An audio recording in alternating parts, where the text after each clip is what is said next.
উনি কেন কাঁদছে জানেন? আজ একটা বছর উনি জানেনই না ওনার সন্তানের কবর কোনটা। গত বছর 18ই জুলাই ওনার ছেলে মোহাম্মদ সোহেল রানা আন্দোলনে যে নিখোঁজ হন। পরবর্তীতে যখন জানতে পারেন আঞ্জুমানে মফিদুল ইসলাম থেকে রায়ের বাজার বদ্ধভূমি কবরস্থানে 114টি বেওয়ারিশ লাশ দাফন করা হয়েছে, ছুটে যান সেখানে। ছবিগুলো একে একে দেখেন এবং পেয়ে যান নিজের বুকের মানিকের ছবি। কিন্তু জানেনই না সেই অজানা 114 কবরের মাঝে কোনটা তার সন্তানের। বিগত 1 বছর এই সব পরিবারের জন্য কি করেছেন বাংলাদেশের অন্তর্বর্তীকালীন সরকার? কেন 1 বছরেও এই সকল কবর চিহ্নিত করলেন না আপনারা? প্রফেসর ইউনূস, আপনার লজ্জা লাগে না? আপনার সময় হয় একবার না দুইবার সোহেল তাজ আর তার পরিবারের সাথে দেখা করার, কিন্তু আপনার সময় হয় না শহীদদের কবর আইডেন্টিফাই করার মতো রিসোর্স মোবিলাইজ করার। শতাধিক কবরের কোনটা কার কবর এটা আইডেন্টিফাই করা কি খুব জটিল কাজ? তারপরেও এটা পারেন না আপনারা, অথচ পুরো রাষ্ট্রটাই তার সব রিসোর্স আপনাদের দিয়ে রাখা হয়েছে। এই মায়ের অভিশাপ আপনাদের উপরে পড়ুক, আপনাদের উপরে, আপনাদের অথর্ব উপদেষ্টা মণ্ডলীর উপরে খোদার লানত পড়ুক। আমরা যখন ছাত্র রাজশাহীতে, তখন পাপিয়া ও রাজশাহী ইউনিভার্সিটির ছাত্রদল নেত্রী তুখোর বক্তা। পাপিয়া তখন ক্রেজ আর কি, পাপিয়া আসবে বক্তৃতা দিবে, শুনলে পাবলিক ঝাইপে পড়ে। আমিও খালি শুনি পাপিয়া নামে এক নেত্রী আছে, হেভি বক্তি মাঝারে, এ তো শোনা হয়নি কখনো। এর মধ্যে পলিটেকনিকে ইলেকশন হবে, আমি কাজ করতেছি দিন রাত, এটি আমাদের ক্যান্ডিডেট আছে, ভালো ক্যান্ডিডেট জিতবে আমরা জানি। হেভি গরম পড়িছে, রাজশাহীর গরম তো জানেন, চান্দি ফাটানো গরম। তো পাপিয়া আসিছে প্যানেল পরিচিতি অনুষ্ঠানে, গরমে ত্রাহি ত্রাহি অবস্থা। তো পাপিয়া বক্তৃতা দিতেছে ওই প্যানেল পরিচিতি। ছাত্রদল এই নির্বাচনে জিতবে, সেদিন ওরা যে কান্না করবে, সেই কান্নার পানিতে যে বন্যা হবে, সেই বন্যার পানিতে আমরা সাঁতার কেটে কেটে উল্লাস করব। ওই যে গরম, ওই গরমের চাইতেও বেশি গরম নিয়ে আমরা বিজয়ী হব। এর মানে কি? সেই দিন বাগে খেয়েছে, তারপরে 36টা বসন্ত পার হয়ে গেছে, তাও গরমের চাইতে বেশি গরম, এই কথার মানে বুঝি নাই। আপনারা বুঝিছেন? হ্যাঁ, বুঝেন নাই? এই জন্যই কবি পুলক বন্দ্যোপাধ্যায় লিখেছিল, তুমি কি যে বলো বুঝি না, তোমার মুখের পানে চাহিলে আমি কিছু শুনি না। তুমি কি যে বলো বুঝি না। আল্লাহর কি অসীম কুদরত। কিছুদিন আগে এই গরমের উপরে থাকা কথাটার মানে বুঝেছি। এটা নাটকের ক্লিপ দেখে আপনারাও শুনেন। এই যে এটা আমার চেহারা ছবি মাশাআল্লাহ ভালো। তো যাই হোক, ক্যাবলা কোন দিকে? ক্যাবলা কি? আরে পশ্চিম। এইদিকে। এইরকম টেলিভিশন দেখি নাই, টেলিভিশনটা একটু ছাড়ো তো। এটা টেলিভিশন না। তাহলে এটা কি? এটা জানার আপনার দরকার নাই, গরম লাগলে খবর দিন। আমি তো গরমের উপরে সব সময় আছি। হ্যাঁ, পাপিয়া এখনো গরমের উপরেই আছে, বুঝছাও? তো ইলেকশনে ছাত্রদল জিতে নাই, ছাত্র ইউনিয়ন জিতেছিল। তো ভিপি সহ কয়েকটা আসনে।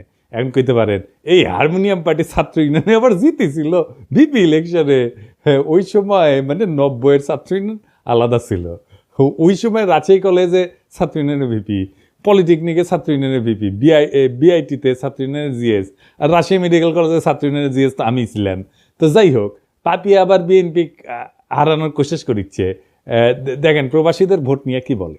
থেকে এসে কেউ যদি মেম্বার হয় সেটাকেই মানতে চায় না। আবার প্রবাসী ভোটাররা রেমিটেন্স দেয়, তো তাদের পরিবারের জন্য তারা টাকা পাঠায়, তাদের পরিবার ভিটামাটি বিক্রি করে ছেলেকে বিদেশ পাঠায়। তো সে তার দায়িত্ব আছে তার পরিবারকে টাকা পাঠানোর। তার জন্য বাংলাদেশের রাজনীতিতে অংশ দিতে হবে, ভোটার বানাতে হবে। কে বলছে? বাংলাদেশের সুখ দুঃখ একটা নিরাপদ জায়গা থেকে তারা প্রতিবাদ করে। আমাদের মতো রং পানি থেকে, রিমান্ড থেকে, লোহার রড থেকে থেতলা করা, আর পুলিশ পিটানি, আর দিনের পর দিন 40 দিন 50 দিন থানা ও থানা করে বেঞ্চের উপর বসায় রেখে রিমান্ড কার্যকর করা, এগুলো কি প্রবাসী ভোটাররা কখনো তারা কি ভুক্তভোগী? তো ভুক্তভোগী হয়তো ভোটার ভুক্তভোগী হতে যাবে কেন? ভোটের অংশ তার হতে যাবে কেন? এগুলো মাঠ থেকে কি সুপারিশ আসে এটা আগে বুঝতে হবে। বিএনপির রিজভি ভাই কইছিলেন আওয়ামী লীগে কি একটা ভদ্রলোক নাই, কিন্তু রিজভি ভাই এরকম মূর্খ আর উন্মাদকে কেন দলে রাখিছেন? ও তো রাজনীতির কিছুই বুঝে না, ওর মাথাত কেউ ঢুকেছে প্রবাসীরা বিএনপি ভোট দিবে না, আর ওই সারিন্দা বাজানো শুরু করেছে প্রবাসীদের ভোটই দিবার দিবি না, যাতে যেন বিএনপি জিতে। প্রবাসীরা জেল জুলুম সহ্য করে না, তাই ভোট দিবার পারবে না। হ্যাঁ, উই এখনো গরমের মধ্যে আছে। আমাক কয় সকলে, দাদা ও কিছু কবেন না। কি আর কমু, ওর মাথার স্কুপ কুটি খুলে পড়েছে, ওটা খুঁজে দেয় না, ওটা খুঁজে দেওয়া লাগবে, তাহলে ঠিক হয়ে যাবে সব। বেশি গরম পড়েছে বোধ হয়। তো এর মধ্যে হয়েছে কি, চট্টগ্রামের বাঁশখালী ওই এক এনসিপির সংগঠনকে মাইরে একেবারে ফাইটে ফেলিছে বিএনপি, যে দেখেন নাম। তো এনসিপির নাসির পাটোয়ারি ও আবার নাকি বারবি কয়, তোর বক্তব্যের জবাব সালাউদ্দিন দিছে ওই হাত তুলে, গায়ে হাত তুলে মাইরে পিঠে। আমরা কিছু কইছিলাম, আমার ওই জুতা মারিছিল না লোকজন, মারিছে। এবার আমরা গেলেও মারবি কলে সালাউদ্দিনের লোকজন।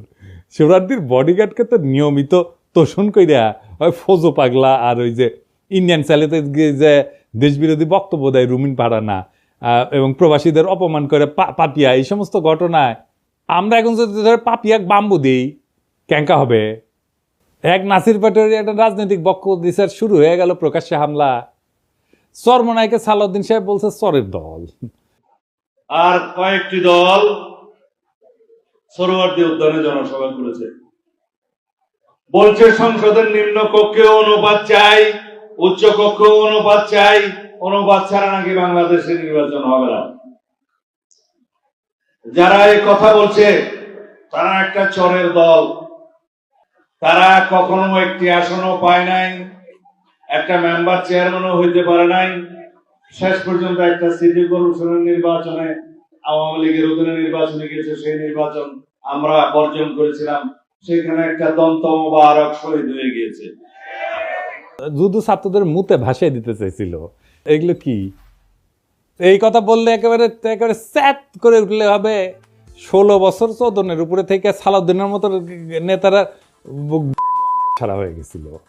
কক্সবাজারের নাকে খদ দিয়া বদিয়ার বাইটটা জাফরের ভয়ে রাজনীতি করিছে, ওগুলো জানি না আমরা।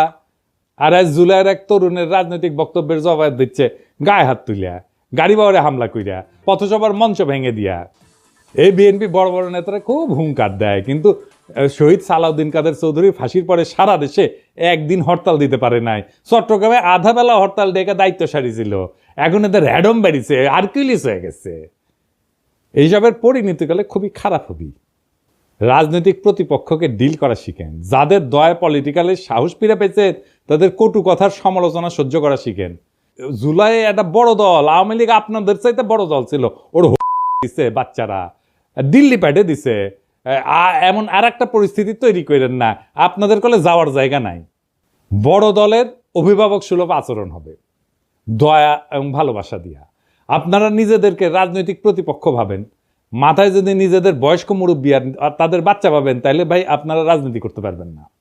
আবার বিএনপি লেসপেন্সার গুলা করছে কি, যে ছেলেটা নাকি লিক করতো, অথচ হয়েছে জুলাই বিপ্লবের সক্রিয় অংশগ্রহণকারী এবং আহত যোদ্ধা।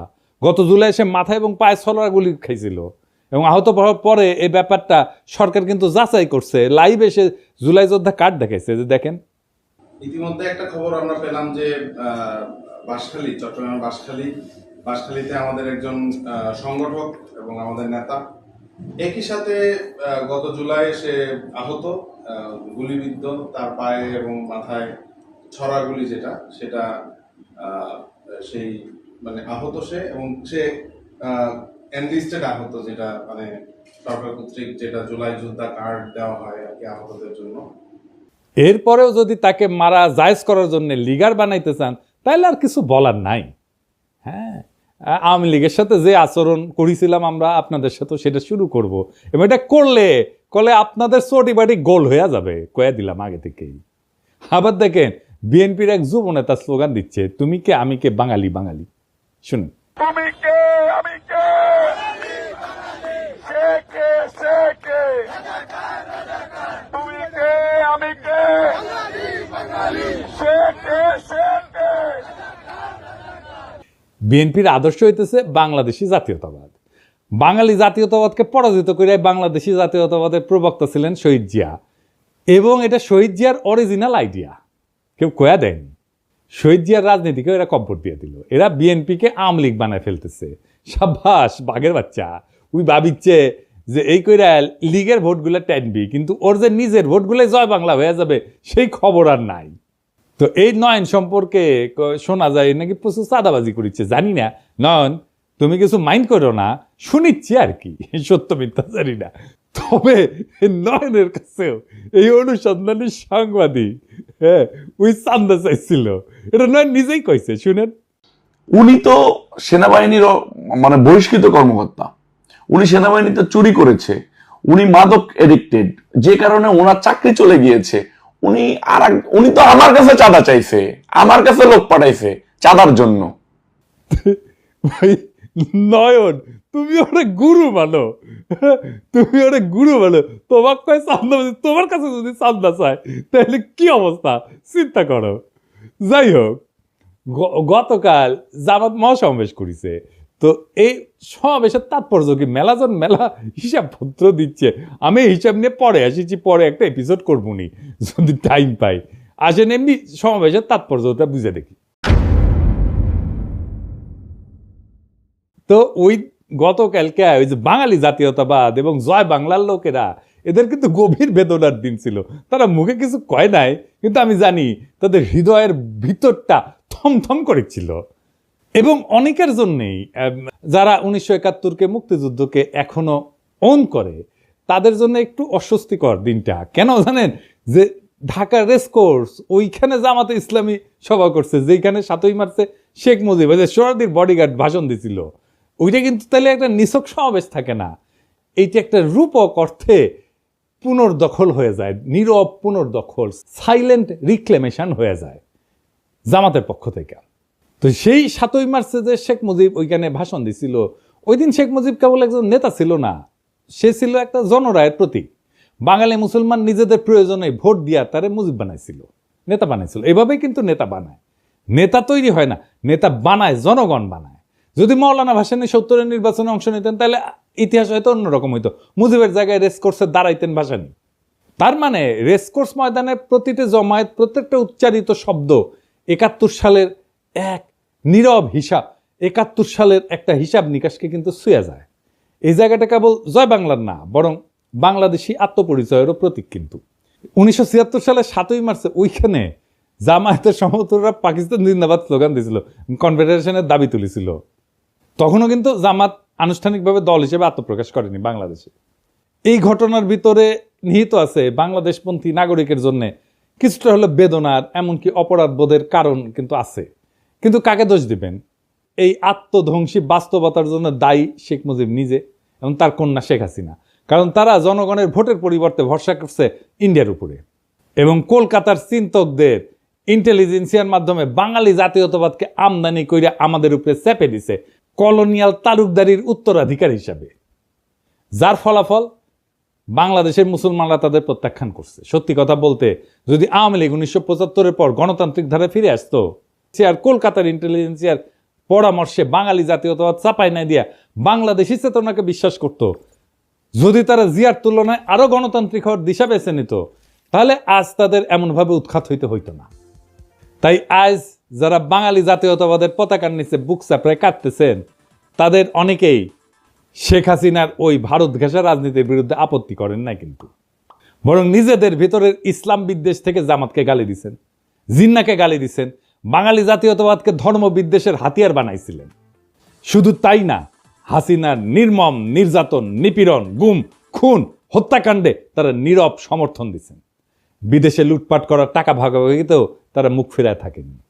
এবং এরই ফলাফল হলো আজকের এই পরিণতি, আওয়ামী লীগের পতন আর জামাতের উত্থানের বাড়তি সুযোগ। তবে এই মিটিং আর একটা অভাবনীয় ঘটনা ঘটছে। কি সেটা? জামাতের আমির, আমার অত্যন্ত পছন্দের বড় ভাই, তিনি 2বার বক্তৃতা দিতে গিয়ে কোলাপস করে পড়ে গেছে। এইটা কি একটা রাজনৈতিক দলের নেতার জন্য কাম্য একটা বিষয়, কাম্য ঘটনা? এর ফলে কি জামাত আগাইলো না পিছাইলো? জামাতের কি দুর্নাম হবে? ওনার কি নেতৃত্বের সামর্থ্য নিয়ে প্রশ্ন উঠবে? না, এতে ওনার জনপ্রিয়তা বাড়বে। হিসাব করে দেখেন কারণটা কি? এতে একটা আবেগের সংহতি তৈরি হয়। নেতা যদি হঠাৎ অসুস্থ হয়ে পড়ে, জনগণ তাকে রক্ত মাংসের মানুষ হিসেবে দেখতে শুরু করে এবং একটা সহানুভূতির ঢেউ তৈরি হয়। মানুষ মনে করেন তো দেশের জন্য এরকম করছেন, এই অনুভূতি কাজ করে। এইভাবে কোলাপস করলে তাকে একজন ত্যাগী যোদ্ধা হিসেবে তুলে ধরে। দেখো দেখো দেশের জন্য কতটা কষ্ট করতেছেন, এই বার্তা ছড়ায় পড়ে। পলিটিক্সে সবাই কথা বলে, কিন্তু সবাই কথা বলার মতো থাকে না। আর যখন কেউ কথা বলার মাঝখানে হঠাৎ এইভাবে নিঃশ্বাস হারায় ফেলেন, তখন মঞ্চ কেঁপে ওঠে। একটা শরীরের পতনে তখনই শুরু হয় এক নতুন ধরনের রাজনীতি। না, আমরা বীরত্বের কথা বলতেছি না, বলতেছি ভাঙনের মধ্যে দিয়ে উত্থানের কথা।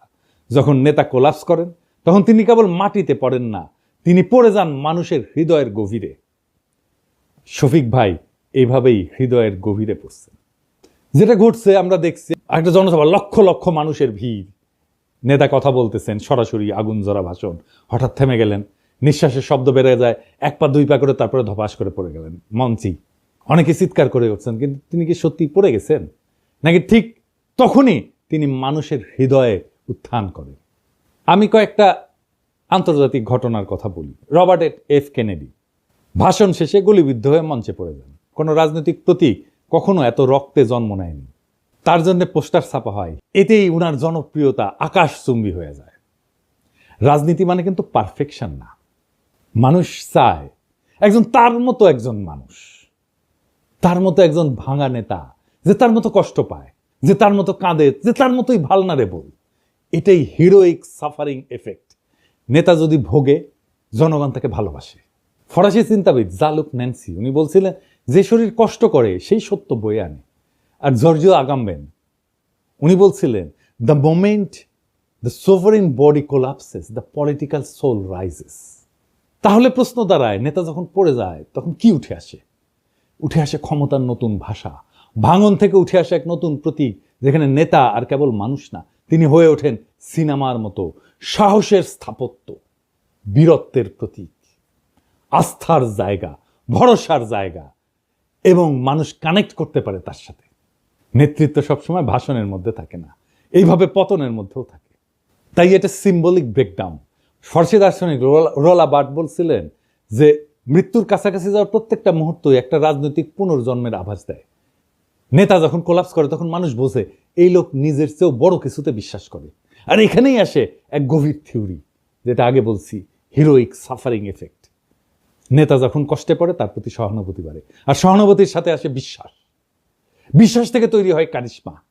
জার্মান সমাজবিজ্ঞানী ম্যাক্স ওয়েবার বলছিলেন, কারিশমা হচ্ছে এক ধরনের ঐশ্বরিক বা অতিপ্রাকৃত বৈধতা, যা দুর্দিনে প্রকাশ পায়।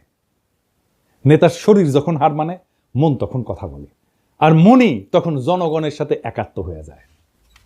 সুতরাং নেতা যখন তার ভাষণের মঞ্চে পইরা যান, তখন আমরা যদি দুঃখ করি, তাহলে কিন্তু আমরা ঘটনাটা বুঝি না। আর যদি ভাবি উনি দুর্বল হয়ে পড়ছেন, তাও ভুল। কারণ নেতা আসলে তখনই সবচেয়ে শক্তিশালী হয়ে ওঠে, তখন তার শরীর চিত হয়ে পড়ে থাকে আর জনগণের মন তার দিকে ঝুঁকে পড়ে।